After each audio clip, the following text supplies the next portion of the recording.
अस्सलाम वालेकुम। अच्छा बच्चों, हमारा उस्ताद का अदब की जो रीडिंग थी वो हमारी कंप्लीट हो गई। अब हम इसका नोट करेंगे, ठीक है।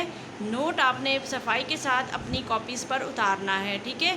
जैसे जैसे मैंने लिखा है वैसे वैसे आपने इसको अपनी कॉपीज़ पर करना है, ठीक है बच्चों। माँ बाप के बाद सबसे बड़ा दर्जा उस्ताद का है। वो हमको इल्म सिखाते हैं, भले बुरे का फ़र्क समझाते हैं और जीने का ढंग सिखाते हैं। जो बच्चे उस्ताद का अदब करते हैं वो दुनिया में इज़्ज़त पाते हैं और अल्लाह उनका नाम रोशन करता है। दुनिया में जितने लोग मशहूर हुए वो सब अपने उस्ताद का एहतराम करते थे।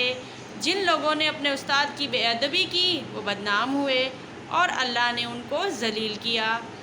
इनमें से अक्सर तालीम मुकम्मल नहीं कर सके। अगर हम चाहें कि अल्लाह हमें इस दुनिया में नेक नामी दे तो हमें अपने उस्तादों का कहना मानना चाहिए, उनके लिए दुआ करनी चाहिए, उनकी बेअदबी से बचना चाहिए, ठीक है बच्चों। अब आपने देखा कि जो बच्चे अपने उस्ताद का एहतराम करते हैं वो दुनिया में और आखिरत में भी उनका हिस्सा होता है, उनको इज़्ज़त मिलती है। और जो बच्चे उस्ताद का एहतराम नहीं करते हैं वो अपनी तालीम भी मुकम्मल नहीं कर पाते हैं, ठीक है बच्चों। अब ये अपनी कॉपीज़ पे अच्छी सी राइटिंग में करके मुझे चेक करवाइएगा, ठीक है। अल्लाह हाफ़िज़।